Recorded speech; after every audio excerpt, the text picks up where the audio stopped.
Vivid verses. The conference room on the 14th floor had a window that looked out over a parking structure, and someone had chosen not to close the blinds, so the light came in flat and gray and made everyone look slightly unwell. There were 6 people at the table. A court reporter sat at the corner with her stenotype machine positioned like a small, patient animal. Claire's lawyer, a woman named Patricia Voss, had a legal pad in front of her with 3 pages of questions already written out in blue ink, and beneath the questions, in a different pen, notes to herself that David could read upside down from where he sat. Keep him calm. Don't let him ramble.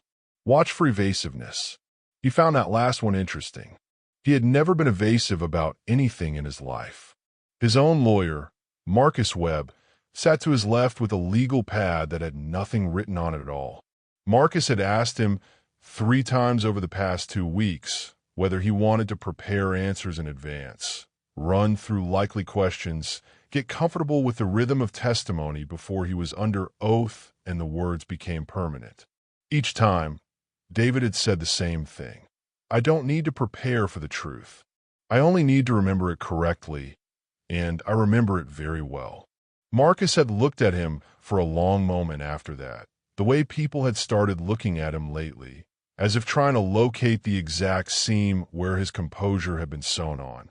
Claire sat across the table, 3 chairs down from her lawyer, close enough to hear everything but positioned so she wouldn't have to look at him directly unless she turned her head. She'd worn the gray suit. He recognized it. She'd bought it 4 years ago for her sister's second interview at the hospital, the one that had gone well, the one that had led to the promotion and a new schedule, and eventually, though nobody would have said this at the time, to a great deal of what they were now sitting in this room to formalize. She looked tired in a specific way he recognized. Not tired from lack of sleep. Tired from having rehearsed something so many times that the rehearsal had become its own kind of exhaustion. Mr. Renner, Patricia Voss said, once the reporter had sworn him in and the preliminary business of names and dates and case numbers had been dispensed with, thank you for agreeing to provide a statement today. I want to be clear for the record that this isn't adversarial. We asked, you agreed. We're simply trying to establish a clear picture of the circumstances leading to the separation, and your wife's counsel felt, we both felt, that a neutral account from you would be useful to the court. That's fine, David said. I'm happy to answer anything you ask. He watched her write something down. He suspected it was some version of cooperative, and he suspected that within the next 20 minutes, she would revise that word and then revise it again. And by the end of the hour, she would have stopped writing descriptive words about him altogether and would simply be writing down what he said, verbatim, because nothing else would be adequate to the situation she found herself in. Let's start broadly, Patricia said. How would you characterize the state of your marriage over the past 2 years? This was the kind of question that invited a certain kind of answer. An emotional answer. A wounded husband's answer, full of hedges and second-guessing. The kind of answer that would let everyone in the room relax slightly, because it would confirm what they'd all assumed walking in, that he was hurt, that he might be a little bitter, that he would need managing. I can answer that more precisely than characterize if that's useful to you, David said. I kept a log. The room did not react visibly, but he felt it anyway, the way you can feel a change in air pressure before a storm arrives. Patricia's pen paused mid-stroke. Marcus, beside him, went very still in the particular way of a man recalculating a plan he thought he already understood. Claire's chin lifted a half-inch. A log, Patricia repeated. Yes, I started on March 14th, 2 years ago. I can tell you why, if that's relevant. Please. That was the day Claire told me she'd need the car on Saturdays going forward for what she described as training sessions related to a promotion she was pursuing at the clinic. I said that was fine. I asked what time the sessions ran, so I could plan around picking up our daughter from her gymnastics class, which was also on Saturdays at 11. Claire said she wasn't sure yet, that the schedule was still being finalized. I wrote that down, Not because I suspected anything at that point, but because I've found in my work that when a schedule is described as being finalized indefinitely, it usually means someone doesn't want to commit to being checked. He said this without inflection. It was simply a fact, delivered the way he might describe a load-bearing wall or a foundation pour. Patricia glanced at Claire. Claire was looking at the table. "Go on," Patricia said, and he understood from the slight tightness in her voice that she had not intended to say that she had intended to redirect, to narrow the question back into something manageable. And it said, "Go on," instead, because some instinct in her recognized that stopping him now would look worse than letting him continue. There were no gymnastics class conflicts recorded between March 14th and June 2nd, David said. "I have the pickup log from the studio if that's needed. Parents sign a sheet. I picked our daughter up every Saturday in that period at 11:05, without exception, because Claire had the car." On June 2nd, Claire mentioned in passing that the training had wrapped up. I asked how it went. She said it went well. I asked if she'd gotten the promotion. She said the decision hadn't been made yet. The decision was announced on June 9th. She did not get the promotion. The person who did was a physical therapist named Aaron Colley, who had started at the clinic in January of that year. "Mr. Renner," Patricia said, "I want to make sure we're staying focused on the marriage rather than—" "I understand," David said. "I'm answering your question about how I'd characterize the state of the marriage. This is the beginning of my answer. I can compress it if you prefer, but I think the specifics are more useful to the court than a general impression, and you did ask for a neutral account. I'm being as neutral as I know how to be. I'm not telling you what I think it meant. I'm telling you what happened, and when." There was a pause.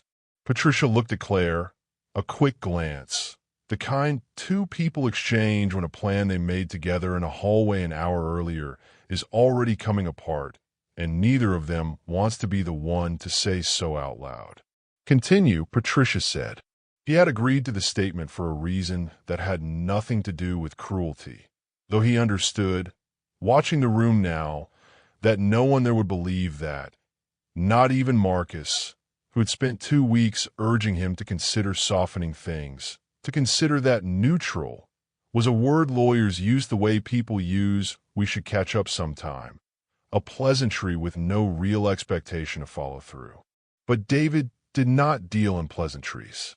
He had told Marcus this early on, in their first meeting, when Marcus had asked him what he wanted out of the proceedings: the house custody arrangements, the retirement accounts, the usual list, and David had said, "I want the record to be accurate. Everything else is negotiable." That isn't. Marcus had assumed, reasonably, that accurate meant something narrow, accurate about the finances, accurate about the parenting schedule. He had not understood, until this exact moment in the conference room, that David meant it in the largest sense available. That for 2 years, while Claire had been constructing a version of events in which David was withdrawn, difficult, emotionally absent, the version she'd apparently told her sister, her lawyer, possibly the mediator in their one failed mediation session, David had simply been keeping the actual account. Not out of vengeance, out of a conviction, held quietly and completely, that someday there would be a room like this one, and a question like the one Patricia Voss had just asked, and that when that day came, the truth would need only to be stated plainly to do all the work that anger could never do as cleanly. He had never raised his voice at Claire, not once in 11 years of marriage. He had never called her a liar, not even in the privacy of their own kitchen, not even on the night in September of that same year when he'd found the second phone in the glove box of her car. A phone he had not been looking for, had found only because the car's brake light was out and he'd gone to check the fuse box beneath the dash. He had put the phone back exactly where he'd found it, screen down, at the same angle. He had written the date in his log. He had said nothing to her that night, or the next, or the next. Not because he was afraid, because he understood, with a clarity that had unsettled even himself at the time, that confronting her with it would only give her the opportunity to construct an explanation, and that explanations, once offered, tended to calcify into truth for everyone who hadn't seen the thing itself. He preferred evidence to explanations. He always had. It was the same instinct that made him good at his work. He ran risk assessment for a mid-sized engineering firm, evaluated structural failures, told people why bridges cracked and buildings settled unevenly. And the answer was never a feeling. It was always a sequence, a specific point where load had exceeded tolerance in a way that could be traced back, documented, proven. He had simply, eventually applied the same method to his marriage. "Let's move to the fall of that year," Patricia said. Her voice had changed register slightly. She was trying to sound unbothered, but she had abandoned her prepared question order. David could tell, because she'd flipped back a page on her legal pad rather than forward. "You mentioned withdrawal. Can you describe the emotional state of the household during that period?" "I didn't mention withdrawal," David said. "You used that word in your opening question. I'd like the record to reflect that I didn't characterize anything as withdrawal. I describe a log." "Fine. Can you describe the household during the fall?" "Yes." In September, Claire began attending what she described as a weekly continuing education seminar related to her certification on Thursday evenings from 6 to 9. I want to note that I never asked her to justify this schedule. I never questioned it at the time it was happening. I only recorded it because that was already my practice by then. And the seminar series she referenced does not exist. I checked in December because our daughter had a school event on a Thursday, and I want to know whether Claire could adjust the seminar that one week to attend. When I asked her the name of the organization running it, she gave me a name. I looked into that organization. It offers continuing education credits, but their evening programming runs on Tuesdays, not Thursdays, and their fall catalog that year did not include a session in the format Claire had described. I want to be precise here. I'm not asserting where Claire was on those Thursday evenings. I don't know. I'm only telling you that the explanation given to me does not correspond to any verifiable program, and that I have the printed fall catalog, which I obtained from the organization's office in December, if it's needed for the record. Claire's head came up at that. It was the first time she had looked at him directly since the testimony started. He met her eyes without anything in his own. No triumph, no accusation, nothing performed. He was simply answering a question that had been put to him under oath, the way he would answer any question put to him under oath, which was completely. "David," she said quietly, not to the room, to him. "Ms. Renner," Patricia said, a hand lightly extended, not quite touching Claire's arm. "Let's let him finish." "I don't have anything else to add on that point, unless you have a follow-up," David said. "I'm not trying to be difficult. I'm answering the question about the household in the fall. That's the relevant fact I have." Patricia looked down at her legal pad. He watched her cross something out. He suspected it had been a question about his emotional distance during that period. The kind of question meant to establish, gently, sympathetically, a narrative of a husband who had checked out of the marriage long before Claire had. He understood that narrative. He'd heard fragments of it already, secondhand, through their daughter's school counselor, through a mutual friend who'd mentioned, awkwardly, over a chance meeting at the hardware store, that Claire had said things had been hard for a long time, that David had been somewhere else for years. He had not been somewhere else.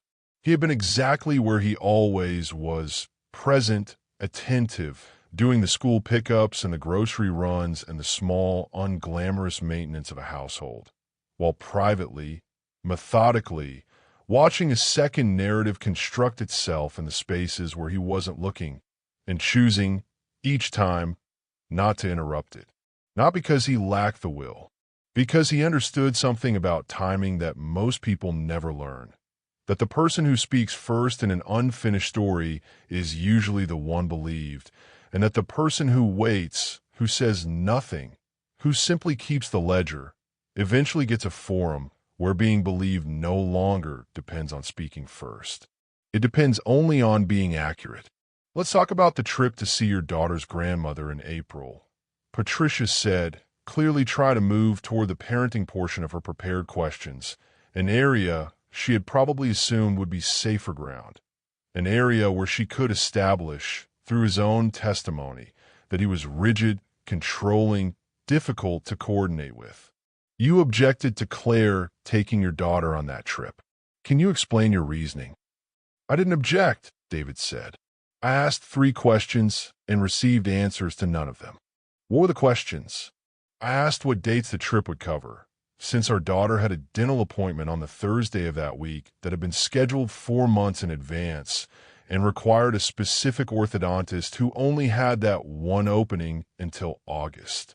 I asked who would be driving, since Claire's car had failed inspection the week before, and I wanted to know if she'd resolved that. And I asked whether her mother, my daughter's grandmother, was aware of the visit, since the last 3 times Claire had proposed a visit to her mother had told me directly, when I called to confirm logistics, that she hadn't been informed of any visit. And did you receive answers? Not to any of the 3 questions. Claire told me I was making it complicated and that I should just trust her for once. I said I did trust her, and that trusting her didn't require me to stop asking about the dental appointment, because those were 2 separate things. The trip did not happen. Our daughter kept her dental appointment. I don't know what the original plan was for that week. I only know what didn't happen and why, for what I was told, which was that Claire had changed her mind. Patricia was quiet for a moment. You're saying you don't know where she intended to go. I'm saying I don't know, and I'm not going to speculate because I don't deal in speculation. I deal in what I can verify. What I can verify is the sequence of questions I asked, the absence of answers, and the eventual cancellation. If the court wants a theory about what the original plan was, I'd suggest asking Claire, since she's the one with access to that information. I'm not withholding a theory to be difficult. I genuinely don't have one I could state under oath with confidence. He watched Marcus, beside him, write a single word on his previously blank legal pad. He didn't look over to see what it was. He assumed it was something like devastating, and he found he had no particular reaction to that word, positive or negative. He had not set out to be devastating. He had set out to answer the questions he was asked, with the specifics he had, in the order they occurred, and to stop the moment he ran out of verified information. If the effect of that was devastating, that was a property of the facts, not of him. There had been a period, roughly a year before this room, when he had considered whether he was wrong to keep the log at all. He remembered the exact evening. A Tuesday, he'd written it down out of habit, even then, the habit of dating things having become so deeply grooved into him that he dated even his own doubts. He'd sat at the kitchen table after Claire and their daughter were asleep, with the small notebook open in front of him, and he had asked himself, honestly, whether what he was doing was healthy. Whether a man who quietly recorded his wife's inconsistencies for over a year, without confrontation, without accusation, without so much as raising an eyebrow at the dinner table, was engaged in something admirable or something cold. He had concluded, that night, that the question itself was slightly beside the point. He was not doing it for the satisfaction of being right. He had tested that motive in himself specifically, turned it over the way he'd turn over a compromise beam, looking for the crack that explained the failure, and he hadn't found it. What he'd found instead was simpler and, he thought, more defensible. He did not want to accuse Claire of anything he could not prove, because an unprovable accusation, once spoken, becomes a kind of violence of its own, a thing that can't be taken back, that poisons a household regardless of whether it's true, that turns every subsequent silence into evidence of guilt on both sides. He had decided that Tuesday that the only fair thing, to Claire, to their daughter, to himself, was to wait, to gather only what could be verified, to say nothing until saying something would actually mean something, in a forum built for exactly that purpose. He had not expected that form to be a deposition, called by Claire's own lawyer, asking him, in good faith, to describe things neutrally. But he understood, now, watching Patricia's pen hovering uncertainly over her legal pad, that this was in fact the room he had been waiting for all along, whether or not anyone involved had known it at the time. "I want to move to the financial questions," Patricia said, and he could hear, in the slight brittleness of her voice, that she was trying to reset, to find ground that hadn't already shifted under her. "You've indicated in your financial disclosure that there was a transfer of $11,000 from the joint savings account in January of this year. Can you speak to that?" "Yes. That transfer was made by Claire from the joint account to an account I don't have access to, which I understand from the disclosure documents is held solely in her name at a different institution. I didn't authorize it. I found out about it in March, when I was reconciling the account for tax purposes, and the balance was significantly lower than I expected." "Did you confront her about it?" "I asked her about it. I don't use the word confront for things I do. I asked her directly what the transfer was for. She told me it was for an emergency fund, which she felt she needed to have independently, given, in her words, how things had been. I asked what she meant by how things had been. She didn't answer specifically. I let it go at that point, because the money was legally half mine to have moved without my consent, and I wasn't going to spend the limited amount of direct conversation we had left rehashing something that couldn't be undone. I noted the date and the amount for the disclosure, which you now have. You said the limited amount of direct conversation you had left. Can you clarify that?" He considered this question. It was, he noted, the first genuinely curious question Patricia had asked. Not a question aimed at establishing a narrative for the court, but a question asked because she actually wanted to know, professionally and perhaps also personally, what he meant. "By March," David said, "Claire and I had stopped having conversations that weren't logistical. Pickup times, grocery lists, our daughter's school forms. I want to be precise about what I mean by stopped, because I think it matters. I don't mean we argued and then went quiet. I mean that somewhere in the previous year, the conversations simply narrowed on both sides until logistics were what remained. I'm not assigning fault for that narrowing. I participated in it as much as she did, in the sense that I stopped initiating conversations I suspected wouldn't be met honestly. I'm not proud of that particularly, but I also don't think it was wrong. I think it was accurate to where things actually were." Claire made a sound, not quite a word, something between a breath and the beginning of a sentence she didn't finish. Patricia glanced at her again, and this time didn't try to redirect. David understood why. There was nothing in what he'd said that gave Patricia anything to object to. He hadn't accused Claire of anything. He had described, with the same flat precision he'd used for every other answer, a mutual silence, and had explicitly declined to assign it entirely to her. It was, if anything, the most generous thing he'd said all afternoon, and it had landed harder than any accusation would have, because everyone in the room could hear that it was true. Marcus leaned toward him briefly during a pause while the reporter changed something on her machine and said, quietly, "You don't have to keep going at this level of detail. You can give shorter answers. No one would fault you for that." "I know," David said. "I'm choosing this level of detail because it's accurate, and because it's the only time I intend to say any of it. I'm not going to bring this up again after today. I'm not going to mention any of it to our daughter, ever at any age, regardless of what she asks me later in life. I'm not going to mention it to Claire's family, or to mine, or to anyone at a dinner party 5 years from now who asks what happened. Today is the one time this gets said completely in a room where it's supposed to be said. So I'm saying it completely." Marcus didn't respond to that. David hadn't expected him to. He'd noticed over the past 2 weeks that Marcus had slowly stopped trying to manage him and started, instead, simply watching him, the way you watch a structural test you didn't design and don't fully understand the parameters of waiting to see where the load would eventually be too much and something would give.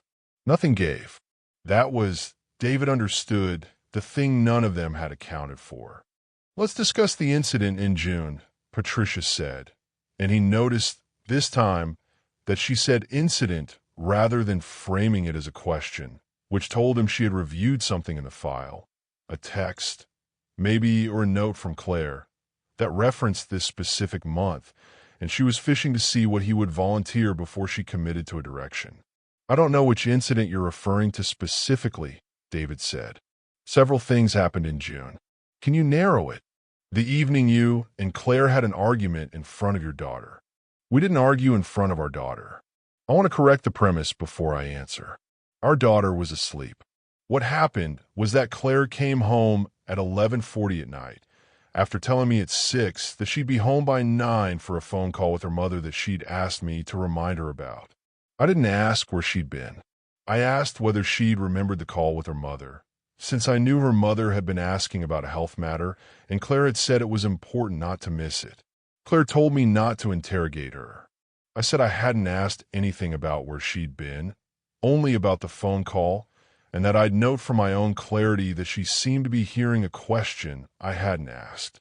She went upstairs. That was the entirety of what happened.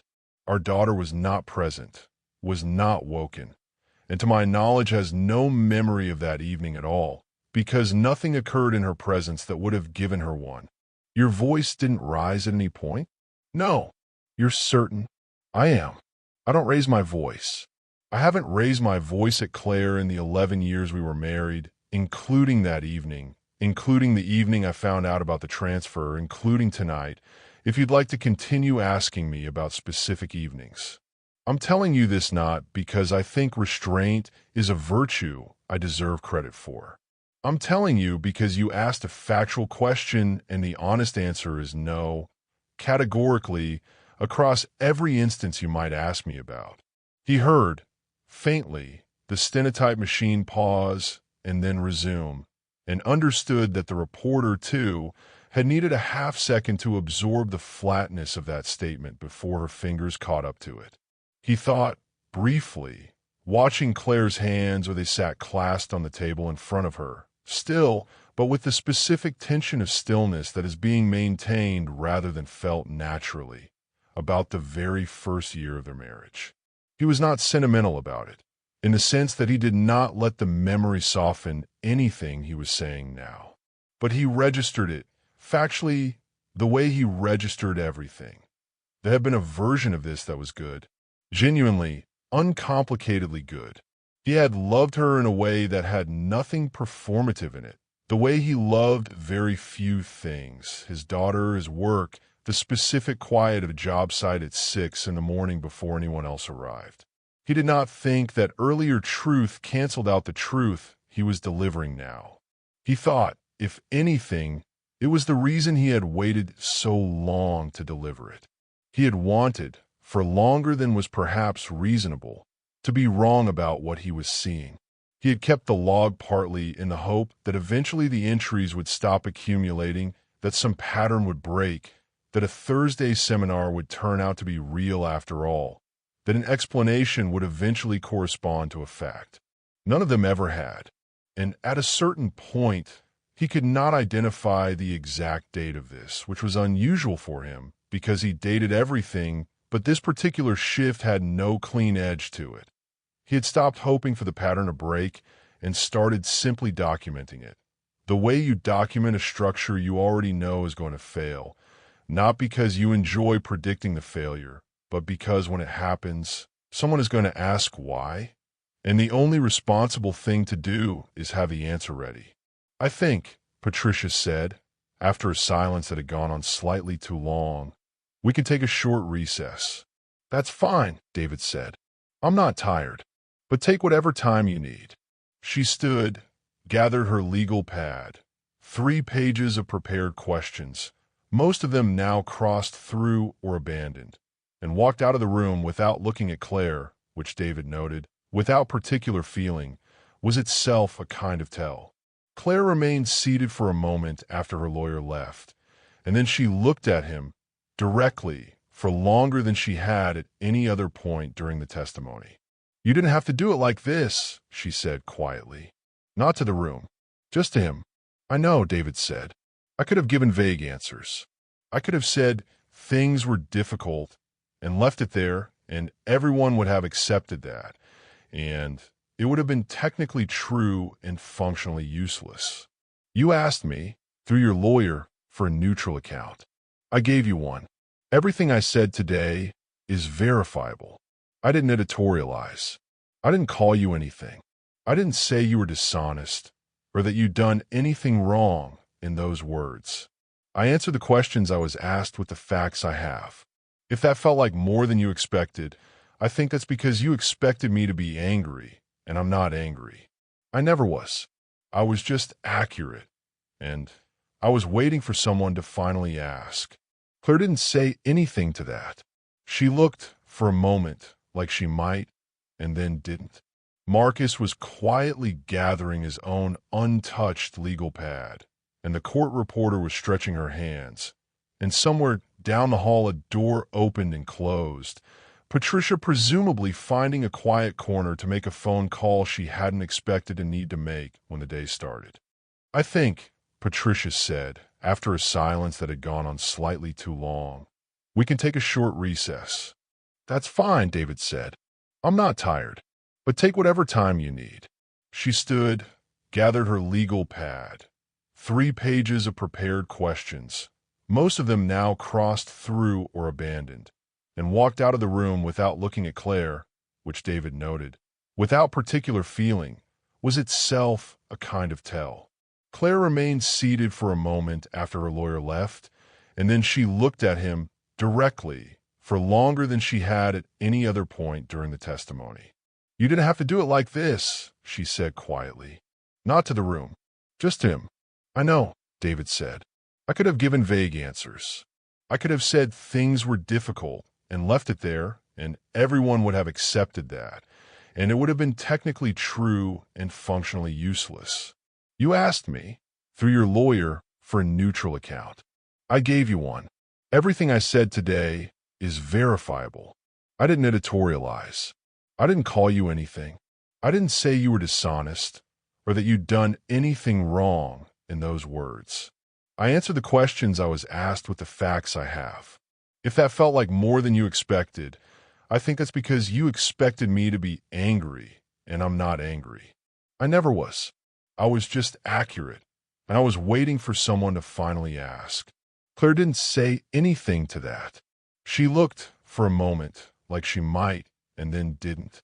Marcus was quietly gathering his own untouched legal pad, and the court reporter was stretching her hands. And somewhere down the hall, a door opened and closed, Patricia presumably finding a quiet corner to make a phone call she hadn't expected to need to make when the day started. David sat where he was, hands folded on the table in front of him, waiting for the recess to end and the questions to resume, because he had more to say if they asked, and nothing at all to say if they didn't. And either way, for the first time in longer than he could easily date, there was nothing left that he was carrying that hadn't finally been put down on the record once completely, exactly as it happened. Thanks for listening.